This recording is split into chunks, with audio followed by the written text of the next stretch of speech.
I would like to welcome you to the Clark Howard Show. Our mission is to serve you and empower you so you make better financial decisions in your life. Today, I want to revisit a website that I used to talk about frequently, and then I went silent on it, called Wish.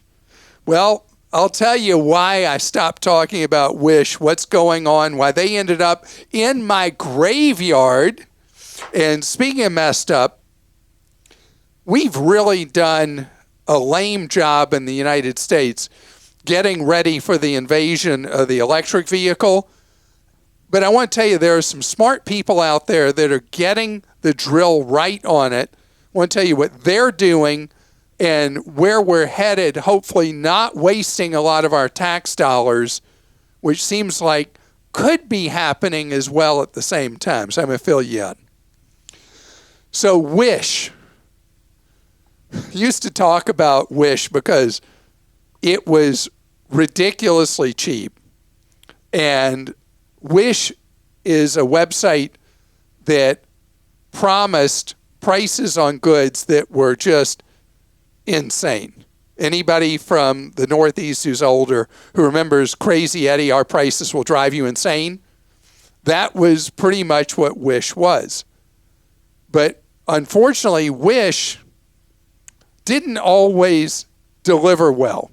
You may remember the story about me buying a winter coat that was 6XL, and it was from China, and not only was 6XL not big enough for me, where usually I wear U.S. size, men's medium, occasionally a large, depending on the garment, a 6XL wasn't even big enough.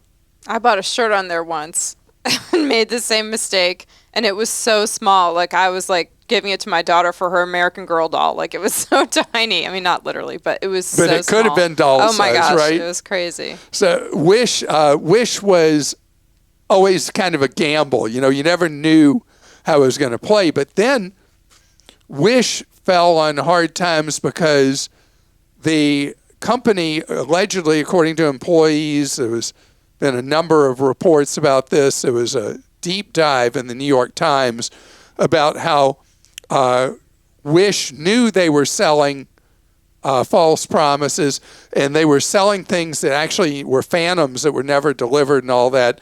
And now they have a whole new management team, and supposedly everything's going to be hunky-dory now. But I long ago put them in the graveyard. I mean, when, other than people asking me why I don't talk about Wish anymore, when's the last time I ever talked about Wish? Probably 6-8 years ago. And I didn't even realize they were still around, but they are. And I've been thinking this through. Should I try it again and let people know what the experience is like? Or is that like being a glutton for punishment? I mean, I think we know, based on reports now, that the experience is terrible. So I would never recommend that anyone. But they've got this all new management, and they say they're cleaning up their act. Okay, if you want to. Let's see what they got going on right now. Because again, the prices are crazy cheap on Wish. It's not even loading. Oh. Let's see. It's thinking. Oh, here. Oh, I got to log in. Okay. Let's see what happens here. This is really interesting on the podcast, isn't it? Sorry. Okay. So what do we got? Oh, we got a top item here is a SWAT hat. Oh, that's nice. For $3.59. Then there's a bunch of wallets here.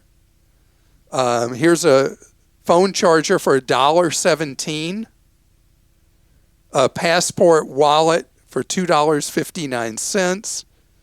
A soap drain. It's a soap holder, basically. They say it's shaped like a leaf, but it looks like a urinal. Yeah, it does look like urinal, but it means the yucky of the sock drains out. Soap, $1.60. This is junk. Cane for $5. What? Okay. I don't know. Yeah. I'm not sure I'm going to get involved again. Maybe a passport case. You could always give that as a gift. What interested me about this was it's crazy. Like when a company does something really terrible and ruins their reputation, how do you get it back? I think about this with the banks. The banks have never regained a positive image with the public. And then there's this whole scandal going on with Zelle. And now the federal regulators are cracking down on Zelle. There's apparently going to be new regulations the banks are going to file a lawsuit against. They're going to require the banks to follow the law on fraud on accounts. And the banks are saying, no, we can't be responsible. We can't. It'll cause our costs to go up. Get a clue. Get a clue. I mean, listen to how I'm talking about Wish now. And supposedly they're supposed to be great now. And because of what happened before, you're like, don't do it, Clark. Don't do it. Don't do it. And I won't do business with one of the big banks. I just won't. It's not going to happen because it is so difficult doing business with organizations that actually don't care. And so follow the reputation of who you do business with, because over time, that's what really matters, is what kind of service are they delivering? Or are they, in fact, giving you customer no service and they don't care? Okay, this first question's from Terry in California. Costco changed credit card vendors, and I was left with an Amex card that I have to keep active. Now REI has done the same. I heard about that from a couple of people who wrote in. They've changed vendors, and now I'm stuck with yet another card I'm forced to keep active. Add to this, Fidelity has offered me a new 3% card, which I don't want to add to the pile, but Clark, it's 3%. Through no fault of my own, I'm stuck with too many cards. How many points will my credit score drop if I close some of these cards, and how long will it take to recoup these points? My credit score is in the low 800s. So, Terry, first of all, congratulations to you, because Fidelity only offers, and I don't even talk about it because it's such an exclusive group of Fidelity customers, they only offer the 3% cashback card if you're running huge amounts in your Fidelity accounts. So you got big money, big investment money with Fidelity, get the 3% card. And that's called leapfrogging. So the REI card that you had doesn't do you any good anymore. So apply for the Fidelity card, get it, close the REI card. Same thing with the Costco, that you're left with the orphan American Express card that you really don't want. If it has no annual fee, leave it be. If it has an annual fee and it's not relevant in your life, then go ahead and you've got an 800 plus credit score, you're going to be good. And yeah, you want to be very careful closing credit accounts when there's no annual fee attached. But if you get another card that fills that role in your life, one for one, you're fine. So I would be confident and comfortable. With the American Express card you had that became an orphan, I don't know what you transitioned to with them when you got the new Costco Visa card. The new Costco Visa card basically was your leapfrog already. So you're probably fine to close that one too. This is from Aiden in Ohio. I'm 17, and my employer recently started matching how much I put in my 401k up to 3%. My parents say... Wait, say the age again. 17. What age do most people start saving for retirement? Like probably 30. 40. Oh, 40. Wow. So 17, you're way ahead of the game, and good for you. My parents say that since I'm young, I should put my money into volatile stocks because I have time to recover if anything goes too far south. My 401k is currently entirely in the S&P 500, which has a history of not being volatile. Should I switch to a more risk and reward index fund or stock, or split between the two, or just keep it all in the S&P 500? S&P 500 rides with much of the market, and it is actually volatile in the short term. S&P 500, I think, is down 18 or 20% over recent times. But long term, it's perfect.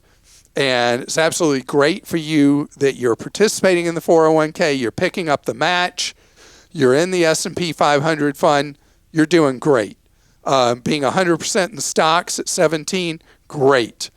One thing I would do is, Aiden, if in the 401k the employer offers about 70% now due, I want you to do the Roth 401k instead of traditional.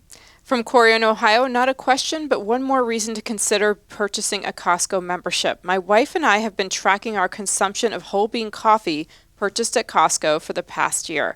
At the end of the year, we compared our consumption of our costs if we had purchased an equivalent amount of whole bean coffee from a large grocery chain and then it's in 12-ounce bags. We make one pot of coffee each morning in an 8-cup coffee maker and tend to alternate between the Kirkland House and one of their rotational brands. The annual price at Costco was just under $160, while the comparative price at the grocery chain was just shy of $320. For us, this alone justifies the cost of our membership, saving money on coffee while gaining access to all of the other products and services. So, Corey, the only question I have for you, what are you going to do with your millions or billions? Because if you are this careful, and what is Corey doing? What he and his wife, they are still making coffee in like an old Mr. Coffee kind of drip coffee maker, right? Mm-hmm. Instead of doing the K-cuppy things, the Keurig things, where the cost of each cup of coffee, Corey, is like 1/7 the cost by using one of the old-fashioned coffee makers instead of using the 1 cup at a time little thingies. Mm-hmm. So that's pretty little thingies. That's a scientific term. So congratulations to you.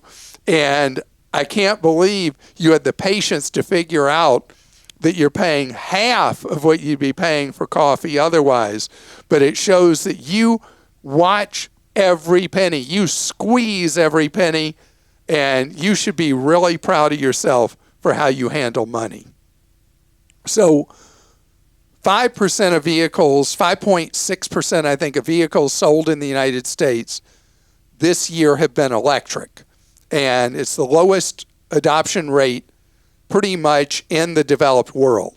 But it's clear that our adoption of electric vehicles is going to climb significantly each year from here. But then the question is, where are you going to charge it? We're going to talk about that ahead. So, in its infinite wisdom, the U.S. Congress allocated billions and billions and billions of dollars to build electric vehicle charging stations around the country. And being government money going to the states, what they're doing shows that none of them have ever thought about how they fill up their vehicle with gasoline. What do you do when you fill up your vehicle with gasoline? You go to typically a convenience store and you fill up the vehicle. And they don't make any money really on the gasoline. They make the money when you go inside and you buy who knows what inside the convenience store.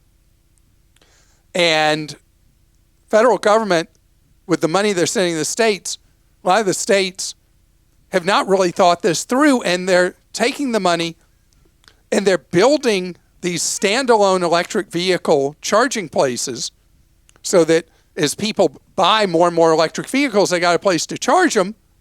But they're putting them as these standalone things with nothing for you to do but stare at your feet? I don't know.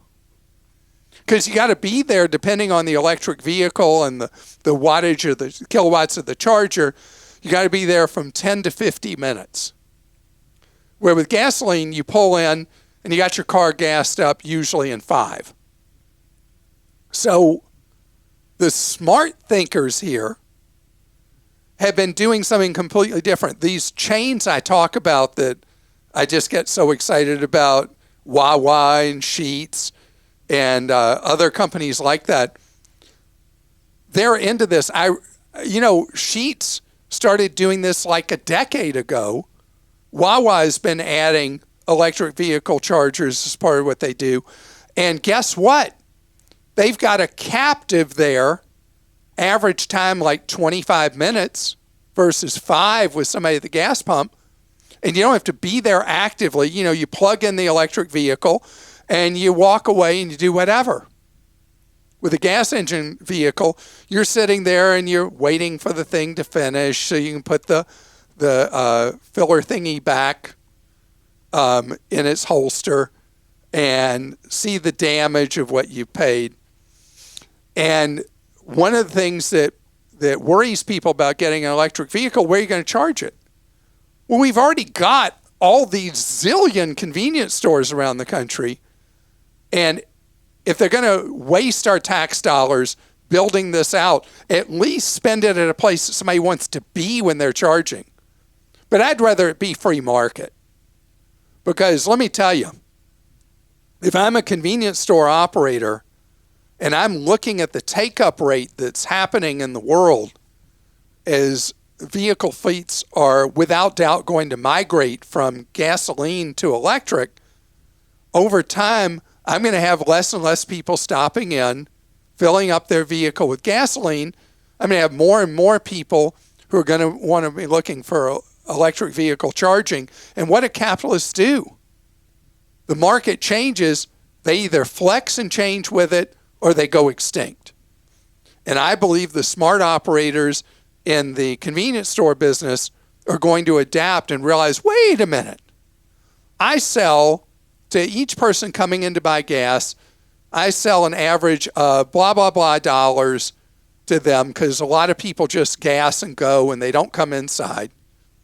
But these electric vehicle people, they've got enough time to get some munchies, or if I have a food operation, they can get a sandwich or they can get a hot dog or whatever, and they're spending 10 times more money inside my store than the people with the gas engine vehicle.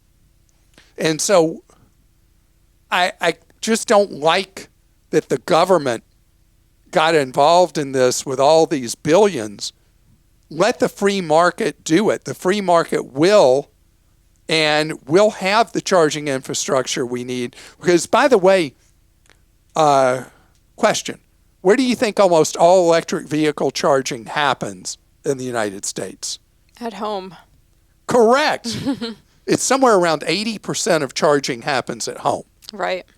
And so the on-the-road charging, people take over-the-road trips a lot less frequently, most of us, than we think we do.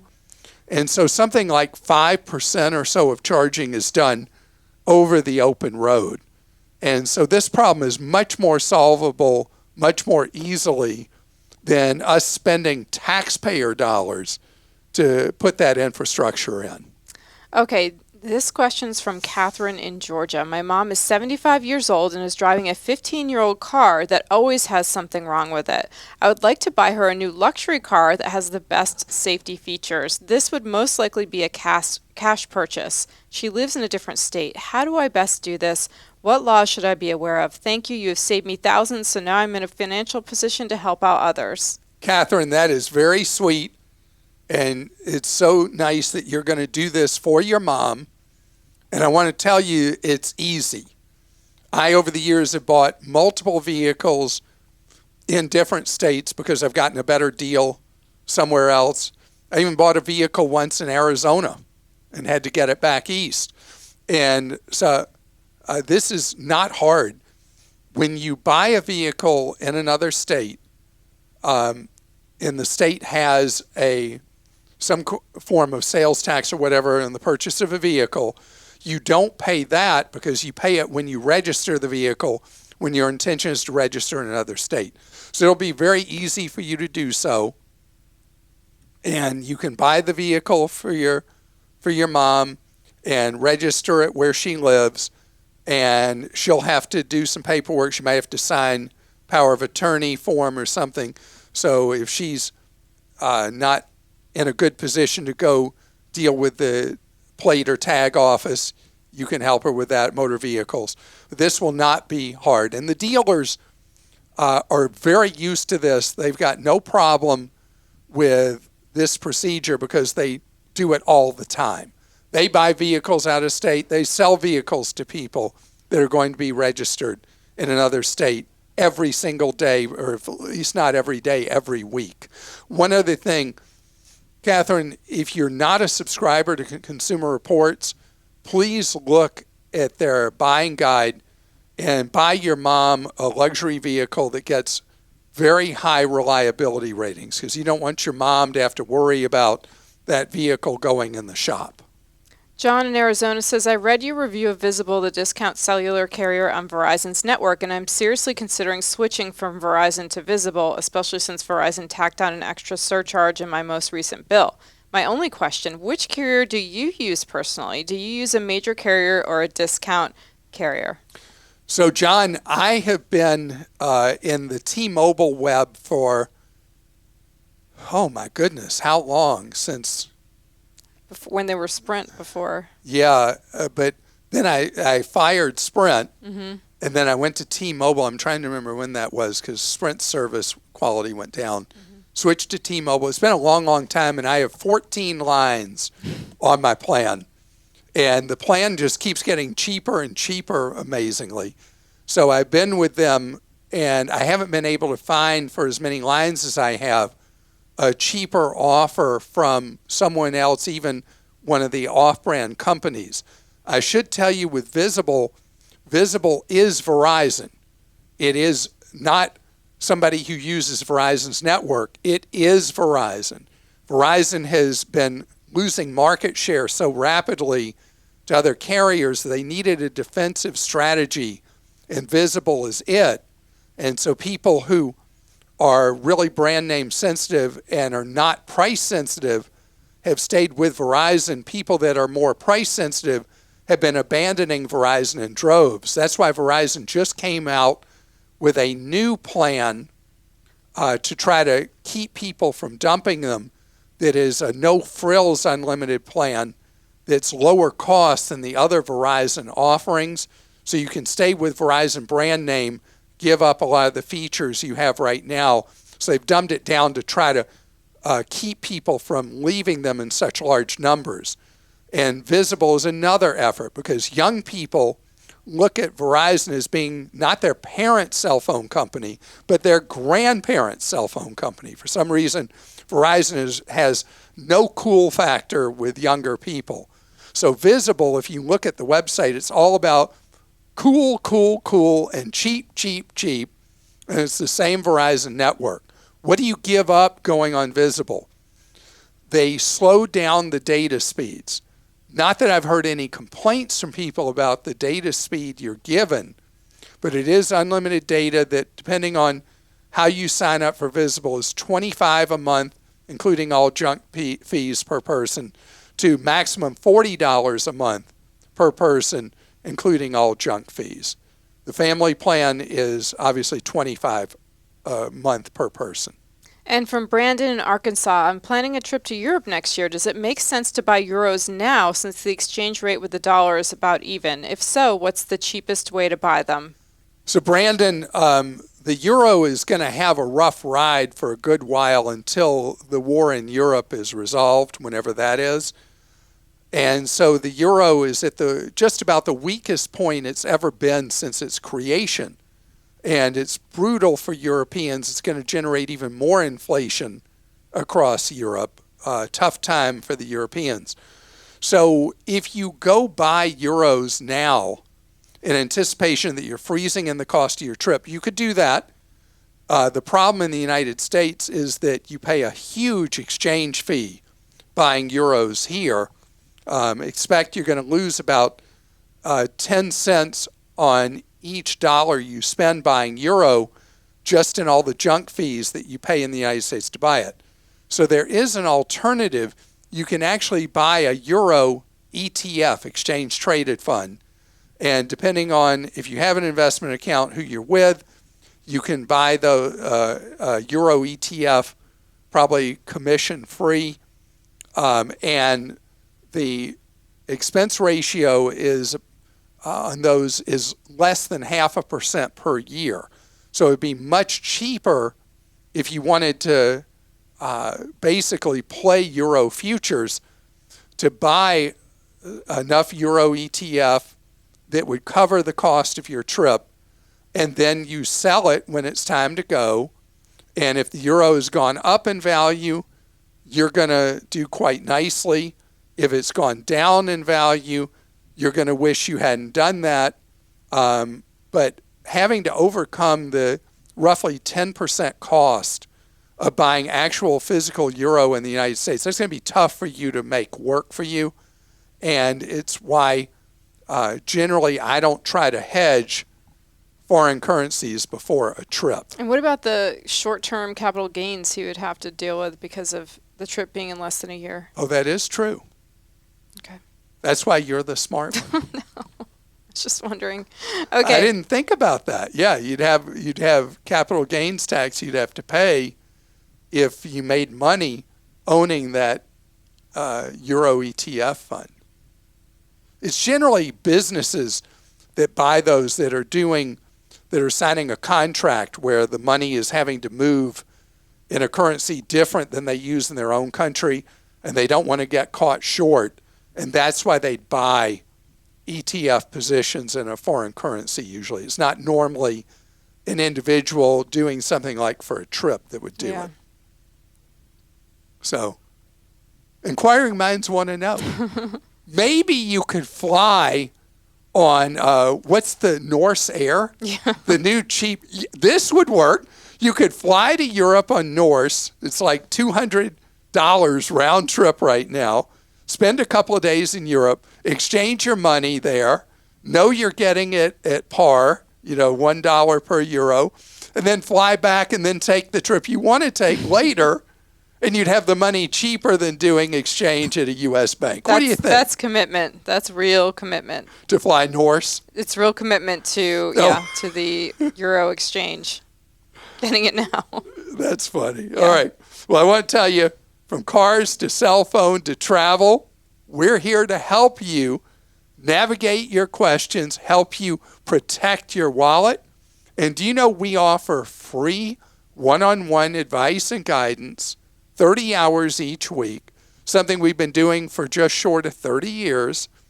And you can call our Team Clark Consumer Action Center, talk with one of our staffers or volunteers by calling our helpline at 636-492-5275, available to you Monday through Friday from 10 in the morning till 4 in the afternoon. That's Eastern Time Zone times. And have a wonderful day.